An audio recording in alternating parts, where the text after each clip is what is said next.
Hi, it's Elizabeth here. So today I just want to share some thoughts in regards to a recent blog post that I wrote, which is in considerations between understanding the differences between lust versus love. Now, I don't know about you, but I'm definitely a little bit concerned on the future of humanity in this department because it seems like there's much confusion between lust versus love, and it seems like people are kind of struggling in relationships with divorce rates rising and things like that. So I do believe a lot of things right now are being socially engineered through the magazines, through Hollywood, through our music, where if you look at life even back in the 50s, the family nucleus was still a priority. Things were a lot different back then.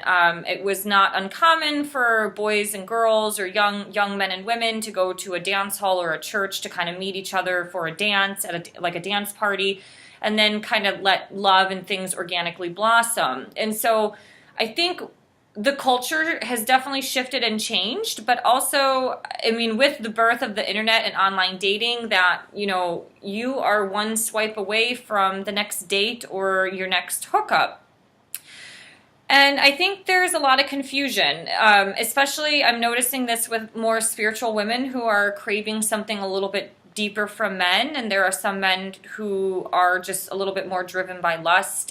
They're definitely judging some things on a superficial level, which it's not necessarily always a bad thing, but they're not really looking at the soul of the person or kind of stepping into a more mature approach to having love. Like everything has to be about the emotional high, how we look, what we're doing, things like that.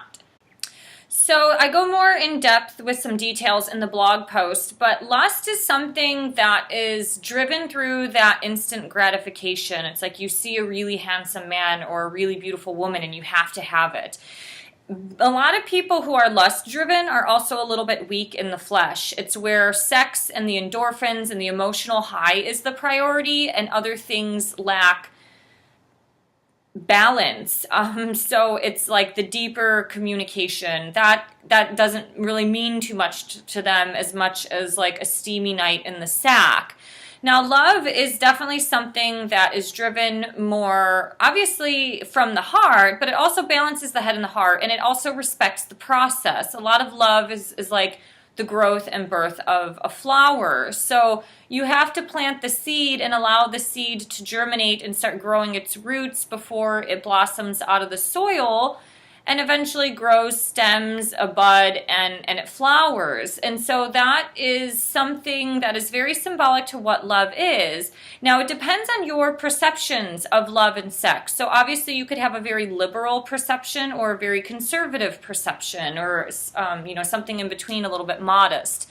And depending on your perception of what you have with sex, it's also going to translate to your actions. So we have to understand that what you reap is what you sow. So if you are sleeping around with a bunch of different people, you have to understand that energy that you put out is going to come back to you. It's almost like the laws of nature. What goes down comes up. So what you put out is going to come back. So what will come back? Maybe it's going to be drama, heartache, just broken hearts, things that are negative. Maybe it's a disease, certain things like that.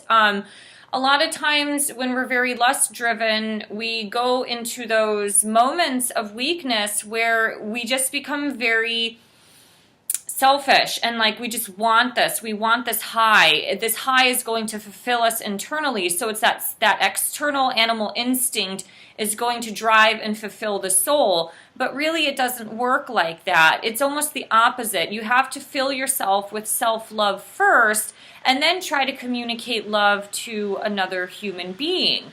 So if you are, say, a little bit more modest and you're not open to sleeping around and you're only open to sleeping within a committed relationship, that type of energy is going to be a lot different versus if you are just giving yourself freely and really easy.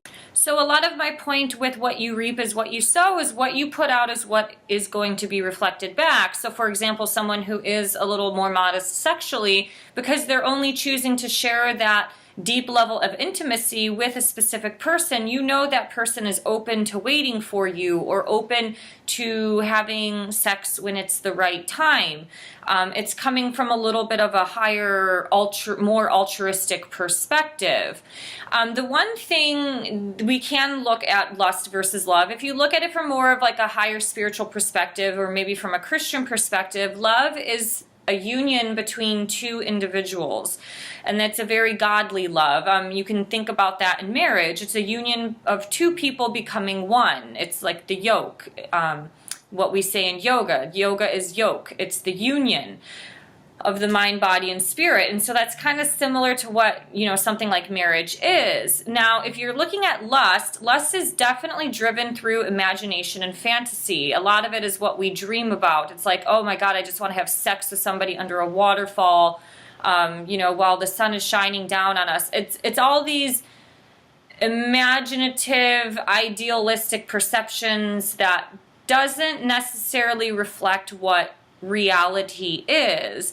So when we're thinking about lust, some Christians might say, yes, it's very weak in the flesh, but it's also Luciferian in general when it comes to, dirtying the soul with things like the orgy parties and stuff like that. So it depends on what your perception is and what, compass is guiding you or what choices you want to make. But we definitely have to take some form of personal responsibility that if we do decide to go down certain paths, you have to understand that it might not be very healthy for you. It might be actually more damaging to your mind, body, and soul. I don't really get too much into the blog post. I kind of talk a lot in the blog post about what the difference between lust and love is, but I just wanted to share some thoughts because we have to start thinking about things differently. I mean, young men, say teenage boys, if they're starting to watch a lot of pornography, they're having this perception of this is what women want. And in reality, most of us don't want anything like that. It depends on what your sexual preferences are, for sure. If you're looking for something more sensual, or maybe some people want or prefer a little bit more of like the athletic sex. But the reality is that there is some seed that's getting planted into people's brains, and it's not healthy. It's starting to get a little scary because a lot of older adults that I'm friends with who have children, they're very concerned on where we are going because the family nucleus is falling apart and we aren't really respectful with sex anymore. We are a little bit more careless, and people think that we need to fulfill our needs through several people, which may or may not be true, but there's something's not working. We are losing some form of contentment. Any relationship you get into, you're going to have to deal with some bullshit or some flaws of the other person. And that's where love steps in. Love wants to help the other person grow. Love wants to trump the problems. Love wants to climb a mountain with a person and go through a bunch of shit just so you guys can grow and evolve together. And lust isn't really that way at all. It's kind of the opposite. It just wants that instant gratification. It wants the ideal, the romance, the candlelight dinners, the money, the glitz, the glamour, wearing ballroom dresses and going to these beautiful galas and things like that. And you can still be in love and do those things. It's not to say you have to live a peasant lifestyle to do it, but there's definitely something going on that it's just people are getting bored. They're not content, or they're not communicating their problems with their partners, and they're finding the man at work or, the girl at the gym or something like that a little bit more exciting because it's fresh and new. And we need to fucking realize that this is part of life. Our ancestors did it. The greatest generation, they were about love and loyalty. You found a girl, you married her, you had some kids with her, and you went through a bunch of shit together and you worked it through because divorce wasn't really an option. Now that's a whole other debate in itself, but if we were to start to enter relationships or marriages and be like, what if divorce wasn't an option? We're gonna have to get through this. And that's what love is. Love is sticking through things thick and thin. Got some sorry if you hear that in the background. We have some army planes going overhead here.